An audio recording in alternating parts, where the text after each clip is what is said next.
Salut à toutes et à tous et bienvenue dans cette nouvelle vidéo. Aujourd'hui, toute nouvelle vidéo et un tout nouveau concept. Vous allez pouvoir participer. À la fin de chaque vidéo, je vais vous poser une question et vous allez devoir répondre entre deux réponses. Et selon la réponse, ça va amener sur une vidéo différente. J'espère que ce nouveau concept va vous plaire. Je le teste vraiment là pour la toute première fois sur cette chaîne. On va parler d'expressions régulières, autrement dit des regex. Dans n'importe quel framework, SDK, que ce soit dans le mobile ou dans le web ou même dans le back-end, eh bien on a besoin des expressions régulières. C'est un langage à part entière en réalité, vous allez voir dans ce tuto. Et aujourd'hui, on va apprendre toutes les bases qui vont vous permettre de faire vos propres expressions régulières. À quoi ça sert? Eh bien tout simplement, par exemple on a un texte et à l'intérieur on a envie de chercher certains caractères, certains mots. Eh bien nous allons utiliser les expressions régulières pour que ça soit beaucoup plus simple. Aussi ça peut servir à vérifier par exemple un email ou une URL ou un mot de passe. Et bien ça va permettre justement de checker si l'email ou le mot de passe, etc.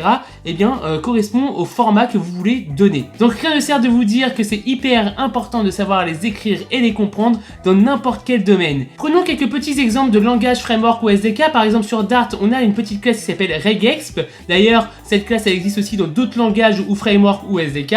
On peut ajouter une expression à l'intérieur et appliquer cette regexp sur plein de chaînes de caractères. Sur Kotlin par exemple, on peut convertir une chaîne de caractères en regex tout simplement en mettant .toRegex et puis là ça convertit tout simplement en regex et on peut l'utiliser de la même manière que pour Dart.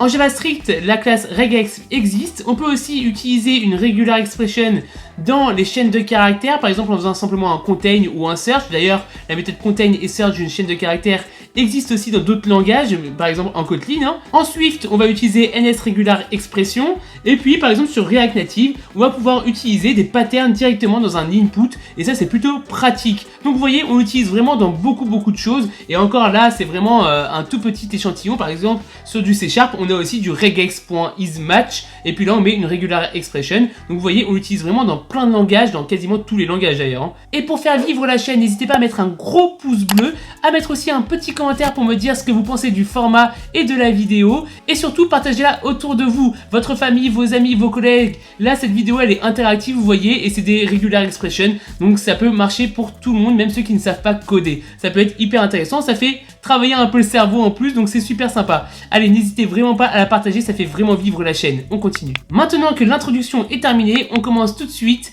les tutos. C'est parti. Très bien, donc pour ces tutos, on va utiliser un site qui s'appelle regex101.com. Vous pouvez directement y aller et puis faire exactement la même chose que moi. Vous allez voir, c'est hyper simple. Ici, dans le test string, je vais pouvoir mettre plein de choses que je veux tester. Voilà, par exemple, ici, j'ai marqué abonnez-vous. D'ailleurs, n'hésitez pas à vous abonner et à activer la cloche si c'est pas déjà fait. Le bouton est juste en dessous et n'oubliez pas la petite cloche pour activer toutes les notifications pour manquer aucune des prochaines vidéos.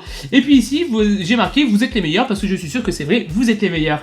Ensuite, ici, regardez, là, on va pouvoir mettre notre regex. Commençons tout de suite par la première leçon, c'est le petit chapeau, l'accent circonflexe qui est juste là, d'accord? Regardez bien, tout de suite, il m'a mis un petit trait rose, juste ici, au début de chaque phrase.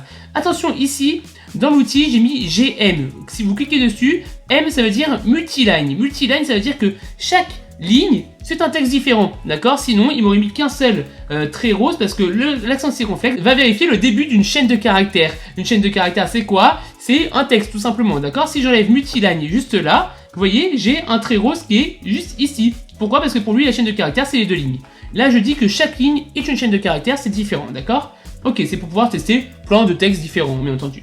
Regardez bien ce que ça va faire l'accent circonflexe. Si par exemple je mets abo, vous voyez, il me dit que ici, il a trouvé un match, c'est celui qui est là. Par contre ici il va pas me le sélectionner parce que ça ne correspond pas à abo, d'accord? Très intéressant maintenant, si je mets vous, eh bien il va me sélectionner le vous qui est là, vous voyez? Il est en bleu. Donc il y a un match. Par contre, il ne va pas sélectionner le vous qui est ici. Pourquoi? Parce que l'accent circonflexe va checker, va vérifier le début de ma chaîne de caractères. Voilà, c'est l'accent circonflexe sert à ça. Donc je vais pouvoir l'utiliser dans mon code pour vérifier justement si une chaîne de caractères commence par un certain template, d'accord? Ici j'ai mis vous par exemple, donc il m'a dit que voilà, c'est la deuxième phrase qui va matcher, voilà, parce que ça commence par vous, ok?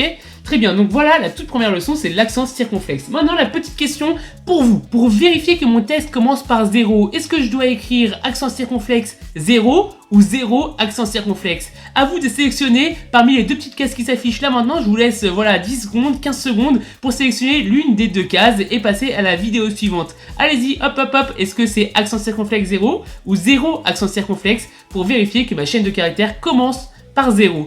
Allez-y, c'est à vous de répondre.